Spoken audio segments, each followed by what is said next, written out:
Good morning, नमस्कार। मैं हूं अरविंद और आप मुझे मेट्रो न्यूज पर सुन रहे हैं।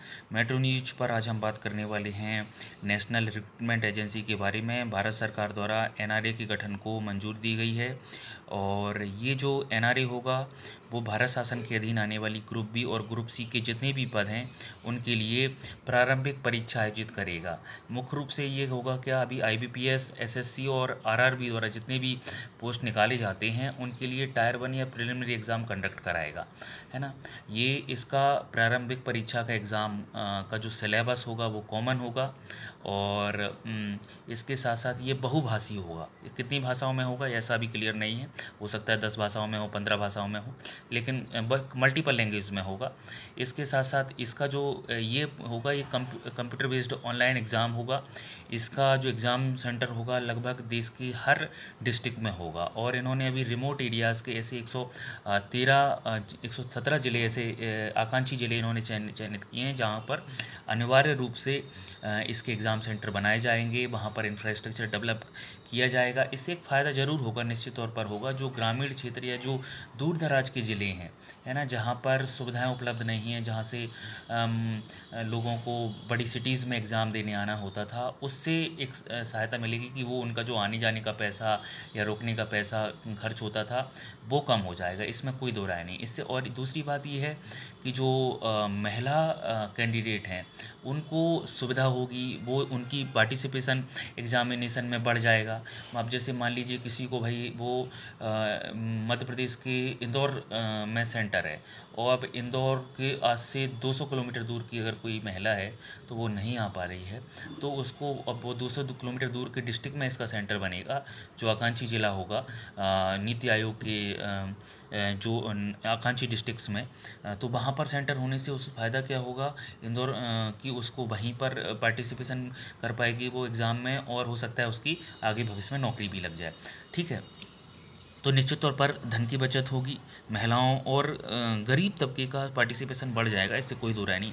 हाँ, अब ये यहाँ पर ये बात ज़रूर है कि क्या वास्तविकता में उतनी वैकेंसी गवर्नमेंट निकालेगी जिस तरह से इसका प्रचार प्रसार किया जा रहा है कि भाई एनआरए से ऐसा होगा, फलाना ढिमका होगा।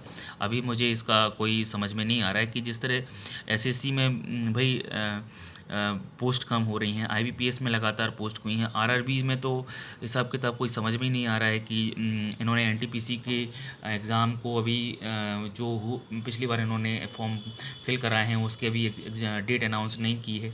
तो क्या वास्तविकता में उनके एग्ज़ाम हो पाएंगे? जिस तरह से रेलवे में प्राइवेटाइजेशन की तरफ बढ़ रहा है, क्या ये पोस्ट निकालेंगे? तो बहुत सी चीज़ें हैं। देखिए केवल ये इस लेवल तक तो ठीक है कि एग्ज़ाम कंडक्ट हो जाएगा, इस लेवल तो ठीक है, प्रिलिमिनरी एग्ज़ाम कंडक्ट करा रहे हैं। बाकी सेकेंडरी लेवल के टायर 2 टायर 3 संबंधित भर्ती एजेंसी कंडक्ट कराएगी, वहाँ तक ये चीज़ें बहुत अच्छा है।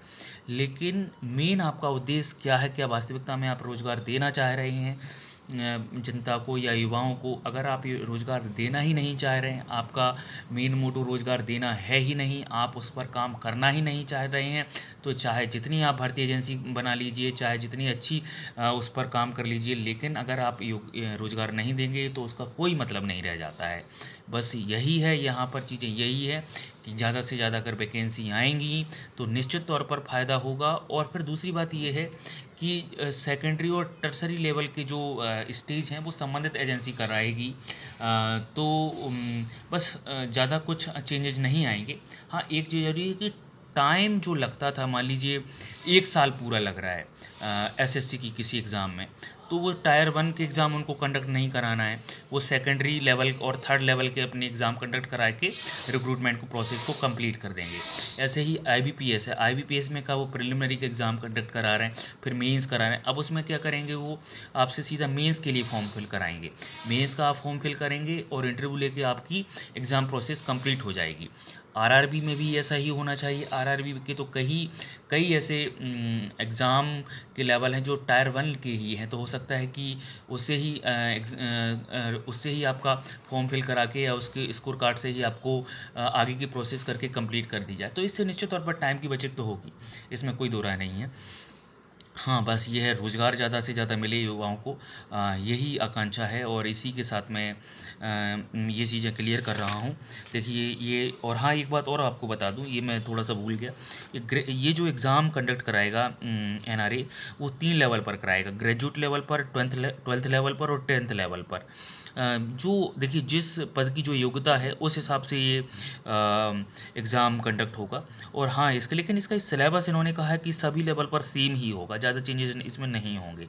ठीक है, स्कोर कार्ड 3 साल तक वैलिड रहेगा ही, और मल्टीपल लैंग्वेजेस में होगा, कई भाषाओं में इन्होंने कहा है। तो बस यही है, आगे किस तरह से ये काम करती है देखते हैं। बाकी जैसे आप एनटीए को देख रहे हैं, नेशनल टेस्टिंग एजेंसीज़ को, जो इंट्रेंस टेस्ट कंडक्ट कराती है, प्रवेश परीक्षाओं के लिए आयोजन करती है, जैसे जेएनयू हो गया, दिल्ली यूनिवर्सिटीज़ के लिए हो गया, इग्नू के लिए हो गया, आईआईटी के लिए हो गया, मेडिकल के लिए हो गया। जिस तरह से एंट्रेंस एग्ज़ाम कंडक्ट करती है, सेम इस तरह की ये बॉडी होगी एनआरए, जो रिक्रूटमेंट के लिए एग्ज़ाम कंडक्ट कराएगी। हाँ, इससे निश्चित तौर पर पारदर्शिता तो बढ़ जाएगी, जैसे कि एनटीए में जो अभी पारदर्शिता है एग्ज़ाम कंडक्ट की, बहुत अच्छा है, इससे कोई दो राय नहीं है। और काफ़ी कुछ चीज़ें सही हुई हैं। बस यही है कि इसके द्वारा अगर पद ज़्यादा से ज़्यादा मिलते हैं तो निश्चित तौर पर बहुत अच्छा होगा युवाओं के लिए। पद ज़्यादा तो निकलें, अगर पद ही ज़्यादा नहीं निकलेंगी, पोस्ट ही ज़्यादा नहीं निकलेंगी, तो ऐसे एग्ज़ाम एजेंसी बनाने से कोई फ़ायदा ज़्यादा नहीं होगा। हाँ, ट्रांसपेरेंसी बढ़ने से निश्चित तौर पर युवाओं को जो एग्ज़ाम की प्रोसेस है उसमें फ़ायदा होगा। बस देखते हैं आगे। Thank you very much.